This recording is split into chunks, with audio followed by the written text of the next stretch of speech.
রাজ্যের বিরোধী দলনেতা তিনি ধাক্কা খাচ্ছেন হাইকোর্টে। ইডি অভিযান করে এবার কিন্তু বিপাকে পড়ে গেছে। তৃণমূল এখনো পর্যন্ত জানতে পারেনি বা আইপ্যাককেও জানানো হয়নি কি কারণে ইডির অভিযান ছিল, যে কোন ফাইল নিতে তারা এসেছিল, কি গুরুত্বপূর্ণ নথির জন্য এই অভিযান ছিল, সেই মৌলিক বিষয়টা কিন্তু এখনো এনফোর্সমেন্ট ডিরেক্টরেট ক্লিয়ার করতে পারেনি। বিরোধী দলনেতা তিনি মুখ্যমন্ত্রী থেকে শুরু করে যার তার নামে যা মুখে আসে সেগুলো বলে যান, সেটা তো নতুন কিছু না। এরকম একটা ভাইটাল নেতা, তার লাইফ থ্রেটেরও বিষয় রয়েছে। তাহলে কীরকম কেন্দ্রীয় নিরাপত্তা বেষ্টনী, যে বেষ্টনী ভেদ করে বিশৃঙ্খল পরিস্থিতি ঘটে যাচ্ছে। এর আগেও শুভেন্দু অধিকারীর উপর একাধিকবার হামলা হয়েছে। দোরগোড়ায় ২৬-এর বিধানসভা নির্বাচন, আর এই বিধানসভা নির্বাচন যত এগিয়ে আসছে রাজনৈতিক তরজা, রাজনৈতিক চাপানুতোর ততই বাড়ছে। একের পর ইস্যু এই বিধানসভা নির্বাচনে, কোথাও বাংলা বাঙালি, কোথাও এসআইআর, আবার বর্তমানে সবথেকে চর্চিত বিষয় আইপ্যাক, যেখানে কলকাতা হাইকোর্টে মামলা ওঠার পর সুপ্রিম কোর্ট এবং কলকাতা হাইকোর্টে জানানো হচ্ছে যে সুপ্রিম কোর্টে মামলা বিচারাধীন, ফলে হাইকোর্ট কোনো রায় বা শুনানি করতে পারবে না। আর এই বিষয় নিয়ে জল আরও গড়াচ্ছে। শুধু কি তাই, রাজ্যের বিরোধী দলনেতা তিনি ধাক্কা খাচ্ছেন হাইকোর্টে। আর এই বিষয় নিয়ে আরও বিস্তারিত আলোচনায় আসব। আমাদের সঙ্গে রয়েছেন আমাদের সিনিয়র জার্নালিস্ট সুচারু মিত্র। সুচারুদা, একদিকে হাইকোর্টে ইডি, মমতা বন্দ্যোপাধ্যায়, রাজ্য সরকারকে টানা হচ্ছে, সেই মামলা উঠল যে মামলা সুপ্রিম কোর্টেও রয়েছে। গোটা বিষয়টাকে কিভাবে দেখছো? সুপ্রিম কোর্টে মামলা চলছে, গতকাল যখন শুনানি হচ্ছে হাইকোর্টে, তখন সুপ্রিম কোর্টের আইনজীবী বলছেন যে এই শুনানি ভিত্তিহীন, কারণ মামলা সুপ্রিম কোর্টে রয়েছে। হাইকোর্টও সেই একই কথা বলছে যে হাইকোর্টের ইখতিয়ারের মধ্যে আর এই মামলা নেই। তাহলে ইডি ঠিক কি চাইছে এবং রাজ্য সরকারের যে আইনজীবী রয়েছেন তারা কিভাবে গোটা ঘটনার বিশ্লেষণ দিচ্ছে? দেখো, ইডি অভিযান করে এবার কিন্তু বিপাকে পড়ে গেছে। তৃণমূল কংগ্রেস যে যুক্তিগুলো তুলে ধরছে, সেই যুক্তিগুলোর উত্তর কিন্তু এখনও কেন্দ্রীয় তদন্তকারী সংস্থা এনফোর্সমেন্ট ডিরেক্টরেট সেভাবে দিতে পারছে না।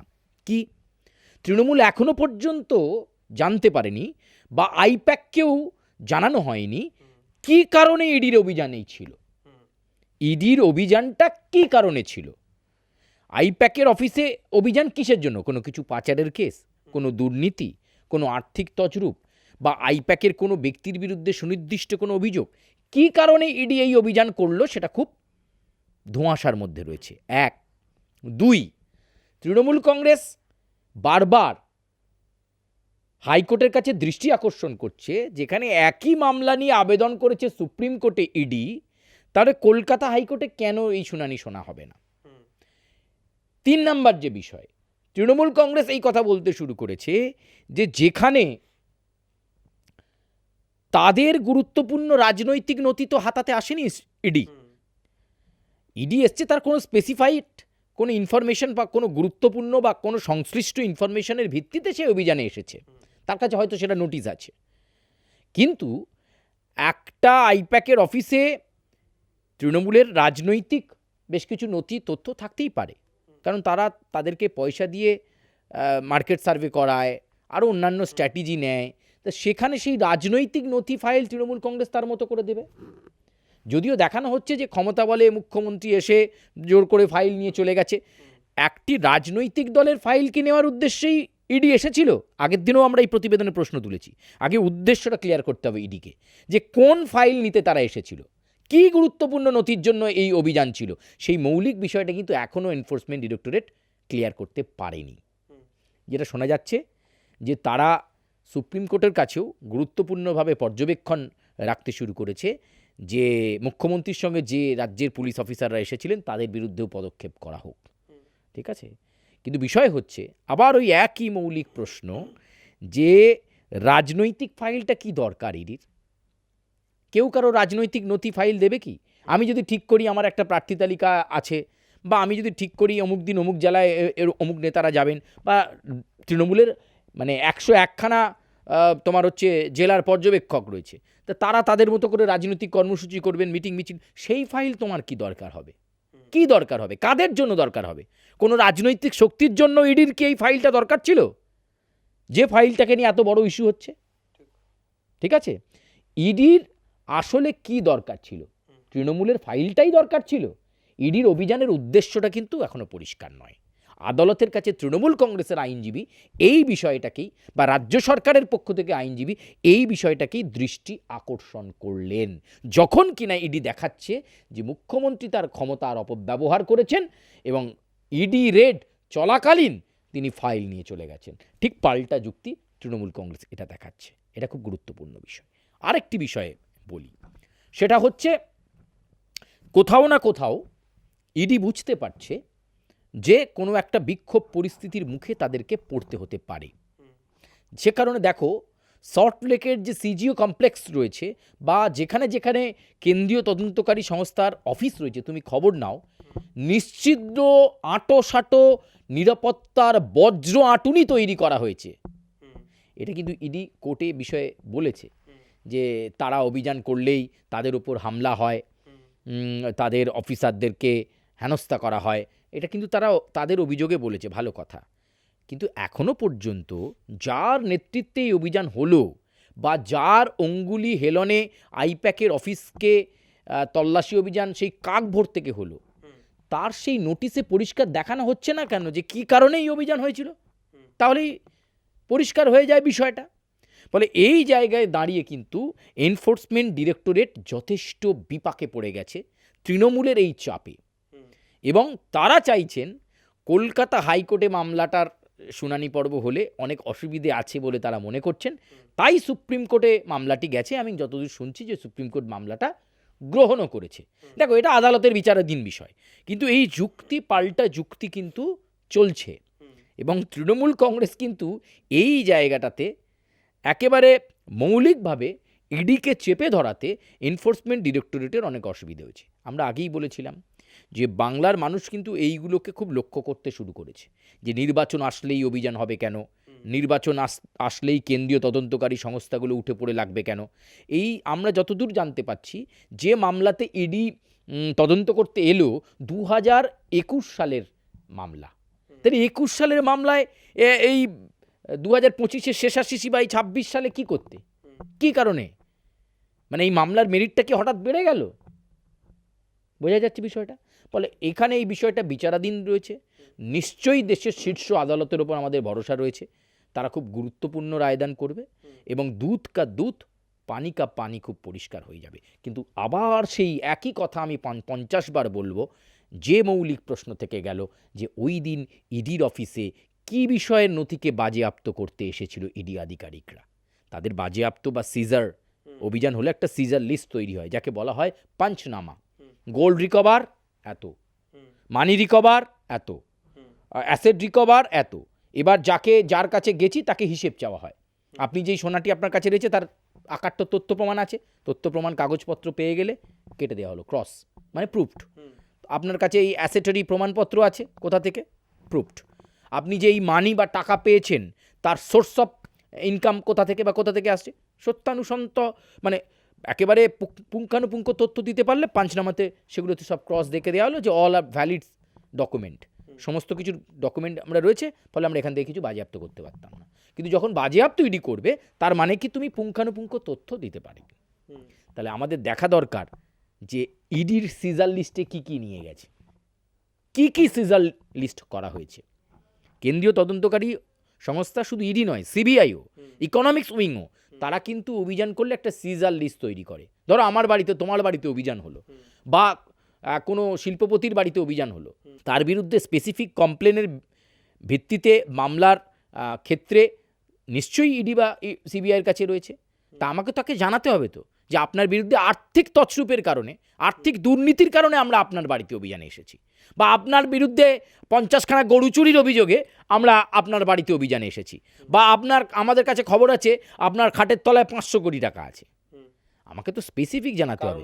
কিন্তু আইপ্যাকের অফিসে ইডি কেন এবং কি কারণে, কি তথ্য, কেন এত গাত্রদাহ হয়ে গেল যে তৃণমূলের গুরুত্বপূর্ণ ফাইল, কোন রাজনৈতিক দল তার প্রচারের কৌশল, তার ক্যাম্পেইন ডিটেলস, তার স্টার ক্যাম্পেনারের তালিকা, তার প্রার্থীর তালিকা, তার সাংগঠনিক প্রক্রিয়া কিভাবে চলছে, সেই ফাইল দিয়ে দেবে কোনো কেন্দ্রীয় তদন্তকারী সংস্থাকে?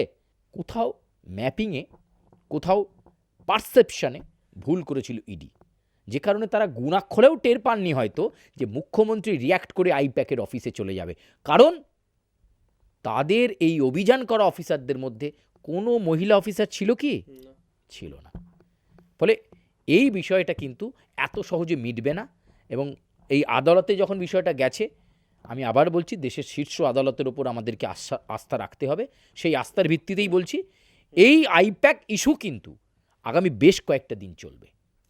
একদমই, যে কোনো মহিলা অফিসার ছিল না যে কথা বললে, কোথাও যেন সেই সন্দেশখালির কথাই মনে করে দিচ্ছে, যেখানে কেন্দ্রীয় তদন্তকারী সংস্থা যাচ্ছে, মহিলারা আটকে ফেলছে, সে এক আলাদা বিষয়। কিন্তু এই মুহূর্তে দাঁড়িয়ে যদি হাইকোর্টের আরও একটা খবরের কথা বলা হয়, যেখানে শুভেন্দু অধিকারী নবান্নের সামনে বিক্ষোভ প্রদর্শন করতে চেয়েছেন, কলকাতা হাইকোর্টের দ্বারস্থ হয়েছেন, কারণ তার কনভয়ের ওপর হামলার অভিযোগ, যে অভিযোগ নিয়ে ইতিমধ্যেই তিনি থানার সামনে বসে গোটা রাত তিনি অবস্থান বিক্ষোভ দেখিয়েছেন, তারপর নবান্নের সামনে বিক্ষোভ দেখাতে চেয়েছেন, কারণ প্রশাসন ভেঙে পড়েছে, রাজ্যে প্রশাসন আইনের শাসন বলে কিছু নেই, রাজ্যের পরিকাঠামো একেবারে ভেঙে পড়েছে এই অভিযোগ নিয়ে।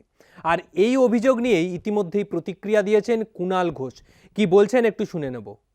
এই যে ভার্চুয়াল শুনানি হতে পারে, এটা থেকেও তো বোঝা যাচ্ছে যে অভিযোগটায় মান্যতা আছে, মান্যতা দিয়েছেন কলকাতা হাইকোর্ট।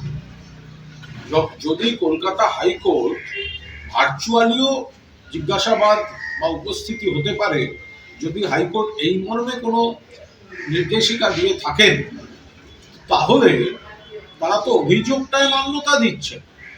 আর বিরোধী দলনেতা তিনি মুখ্যমন্ত্রী থেকে শুরু করে যার তার নামে যা মুখে আসে সেগুলো বলে যান, সেটা তো নতুন কিছু নয়। এখন প্রাক্তন আইপিএস প্রসূন বন্দ্যোপাধ্যায় তিনি মামলা করেছেন, এবার সাধারণ মানুষের জন্য আইন একরকম হবে, তাদের গিয়ে থানা বা অমুক জায়গায় যেতে হবে, আর বিরোধী দলনেতা বারবার এগুলো বলেও পার পেয়ে যাবেন, সেটাও তো দেখতে খারাপ লাগে। তবে বিচার ব্যবস্থার প্রতি আমাদের পূর্ণ আস্থা আছে, এবং এই ভার্চুয়াল কথাটাকে মেনশন করে সেখানে নিশ্চিতভাবে এই প্রসূনবাবুর অভিযোগকেই মান্যতা দিয়েছে কলকাতা হাইকোর্ট। সুচারুদা, একদিকে শুভেন্দু অধিকারী এই অভিযোগ আনছেন, রাজ্যে আইন শৃঙ্খলা নেই, তার কনভয়ের ওপর হামলা হচ্ছে, নবান্নের সামনে বিক্ষোভ প্রদর্শন করতে চেয়েছেন, কিন্তু কলকাতা হাইকোর্ট একেবারে সেই মামলার ধারের কাছেই গেলেন না। ভার্চুয়াল শুনানিও চেয়েছিলেন শুভেন্দু অধিকারী, কিন্তু এই মামলা নিয়ে এখন বিস্তারিত কিছুই জানানো হয়নি। না, দেখো, বিষয়টা হচ্ছে বিরোধী রাজনৈতিক দলের নেতা তথা পশ্চিমবঙ্গের বিধানসভার বিরোধী দলনেতা শুভেন্দু অধিকারী, ফলে পদাধিকার বলে তার অনেক বেশি গুরুত্ব রয়েছে, এবং তিনি যে জেড প্লাস ক্যাটাগরি পান, তুমি নিশ্চয়ই বুঝতে পারছো তার মানে গুরুত্বটা ওই কদরেই রয়েছে। কিন্তু বিষয় হচ্ছে, এরকম একটা ভাইটাল নেতা, তার লাইফ থ্রেটেরও বিষয় রয়েছে। তাহলে কীরকম কেন্দ্রীয় নিরাপত্তা বেষ্টনী, যে বেষ্টনী ভেদ করে মানে বিশৃঙ্খল পরিস্থিতি ঘটে যাচ্ছে। এর আগেও শুভেন্দু অধিকারীর ওপর একাধিকবার হামলা হয়েছে। আমি গেল রব বা রাজ্যের আইন শৃঙ্খলা পরিস্থিতি নিয়ে নিশ্চয়ই অভিযোগ জানাতে পারি, কিন্তু এটাও দেখতে হবে যে নবান্ন হচ্ছে রাজ্যের শীর্ষ প্রশাসনিক দপ্তর, ফলে সেখানে অনেক কিছু ধারা আইন সেগুলো জারি থাকে, যখন তখন সেখানে অবস্থান করা যায় না। তুমি যদি কথা বলো, আমি চাইলেই অবস্থান করতে পারি না, অনুমতি চাইলেই যে আমাকে সেখানে নবান্নের সামনে আমি অবস্থান করতে পারবো, এটা করা যায় না। তার কারণ আমি একটু জ্যোতি বসুর আমলে নেওয়া যাই। আচ্ছা, এই 21শে জুলাই কেন পালন হয় রিক, কেন পালন হয় একটু বলো। সচিত্র পরিচয়পত্র, ভোটার কার্ডে সচিত্র পরিচয়পত্র থাকবে, তার দাবিতে কোথায় যেতে চেয়েছিলেন সেই সময় তৎকালীন বিরোধী নেত্রী মমতা বন্দ্যোপাধ্যায়, যুবনেত্রী মমতা বন্দ্যোপাধ্যায়? রাইটার্স অভিযান করেছিলেন, যার ফলেই এই ঘটনা। রাইটার্সে যেতে চেয়েছিলেন। সেই সময় তৎকালীন পুলিশ কমিশনার তুষার তালুকদার, তাকে তৎকালীন মুখ্যমন্ত্রী জ্যোতি বসু বলেছিলেন যে এই রাইটার্স হচ্ছে প্রশাসনিক কাজের ক্ষেত্র, এখানে কোনো রাজনীতির রং আমি লাগতে দেবো না। যদি তৎকালীন যুবনেত্রী বা কংগ্রেসের ওই টিম রাইটার্সে কোনোভাবে ঢুকে যায়, পুলিশ যদি সেটা ঠেকাতে ব্যর্থ হয়, আমি কিন্তু রিজাইন করে দেবো। তাহলে সেই সময় যদি এই ঘটনা ঘটতে পারে, এবং তারপরে একটা ইতিহাস, গুলি চালনার ঘটনা, তা নিয়ে 21শে জুলাই কমিশন তৈরি হয়েছিল, পুলিশ কার নির্দেশে গুলি চালিয়েছিল, কেউ কেউ তৎকালীন সেই মনীশ গুপ্তকে দায়ী করেন, কেউ তুষার তালুকদারকে দায়ী করেন, কেউ আবার বলেন জ্যোতি বসুর নির্দেশেই হয়েছিল। এসব বিতর্কে আজকে যাচ্ছি না। তাহলে তখনও তো রাইটার্স একটা প্রোটেক্টেড প্লেস ছিল, তাহলে নবান্নও একটা প্রোটেক্টেড প্লেস। কিন্তু বিষয় হচ্ছে, যে নেতা জেড প্লাস ক্যাটাগরির নিরাপত্তা বেষ্টনী পান, তার এই দুর্ভেদ্য ডিফেন্সে কি করে ঢুকে পড়ছে? দেখো, রাজনীতি করতে গেলে তোমাকে বিক্ষোভের মুখে পড়তে হবে, তোমাকে বাঁধার মুখে পড়তে হবে। মমতা বন্দ্যোপাধ্যায় পড়েননি, সিঙ্গুর নন্দীগ্রাম করতে গিয়ে তার মাথা ফাটেনি। রাজনীতি করতে গেলে এগুলো হবেই। তা হামলার ঘটনা যখন করছে, তার ঠেকাবার মতো শক্তি তার সঙ্গে তো রয়েছে। তাহলে কেন্দ্রীয় নিরাপত্তা বেষ্টনীটা কীরকম? শুধু লোক দেখানোর জন্য? তারা কেন ঠেকাতে পারছেন না? এইটা নিয়ে আলোচনা করার সময় এসেছে। স্বরাষ্ট্র দপ্তরের কোথাও তো গাফিলতি থাকতে পারে। কেন্দ্রীয় নিরাপত্তা নিয়ে যখন প্রশ্ন উঠছে, তারই দলের নেতা, যিনি বিরোধী দলনেতা পশ্চিমবঙ্গে, স্বরাষ্ট্র দপ্তরের সাথে এই নিয়ে কি কোনো কথোপকথন বা কিছু হয়নি? কারণ ব্যর্থতা তো স্বরাষ্ট্র দপ্তরে। নিশ্চয়ই কেন্দ্রীয় স্বরাষ্ট্রমন্ত্রী অমিত শাহ উদ্বিগ্ন হয়েছেন। আমি আবার বলছি, যে কোনো গুরুত্বপূর্ণ পদাধিকারী নেতার উপর আক্রমণ অনভিপ্রেত, এটা ঠিক নয়, যেই করে থাকুক, সে তৃণমূল হোক, বিজেপি হোক, যেই করে থাকুক। কিন্তু প্রশ্ন এটাই যে, যিনি একজন ওই লেভেলের নিরাপত্তা বেষ্টনী পায়, প্রচুর কেন্দ্রীয় বাহিনী তাকে ঘিরে থাকে, সশস্ত্র, আর্মড, তাহলে তাদের কাছে লাঠি থাকে, ব্যারিকেড, তারা প্রোটেক্ট করতে পারছেন না ওই মানুষটিকে? তারা তো জানেন যে তাকে বাধার মুখে পড়তে হবে। উল্টে শুভেন্দু অধিকারী কী করছেন? তিনি রাজ্য প্রশাসনকে কাঠগড়ায় দাঁড় করাচ্ছেন, এবং নবান্নের সামনে তিনি চাইছেন বিধায়কদেরকে নিয়ে আইন শৃঙ্খলা পরিস্থিতির অভিযোগ তুলে নবান্নের সামনে তিনি অবস্থান করতে। কিন্তু আবার বলছি, সেদিনের রাইটার্সে যদি করতে না দেওয়া হয়, পুলিশ যদি এই ভূমিকা নিয়েছিল, তাহলে নবান্নের সামনেও এই অভিযান কতটা করতে পারবেন এবং আদালত অনুমতি দেবে কি না, সে বিষয়ে আমার সন্দেহ রয়েছে। একদমই। এর আগেও আমরা বহু নবান্ন অভিযান দেখেছি, বহু হাইকোর্টের রায় দেখেছি, আবার বহু মামলা যেগুলো হাইকোর্টে ওঠার আগেই খারিজ হয়ে গেছে। এরকম বহু মামলার সাক্ষী আমরা এবং আপনারা সকলেই থেকেছেন। তবে বর্তমানে 26-এর নির্বাচনের আগে একের পর এক রাজনৈতিক পারদ বাড়বে, রাজনৈতিক উত্তাপ বাড়বে, সে কথা কিন্তু একেবারেই স্পষ্ট। তাই আজকের মতো বিদায় নিচ্ছি। আগামী সময় আরও বিভিন্ন ভিডিও নিয়ে, আরও বিভিন্ন বিশ্লেষণ নিয়ে আসবো আপনাদের সামনে। আজকের মতো বিদায় নিচ্ছি। ভিডিওটা যদি ভালো লাগে, অবশ্যই লাইক, কমেন্ট এবং সাবস্ক্রাইব করবেন।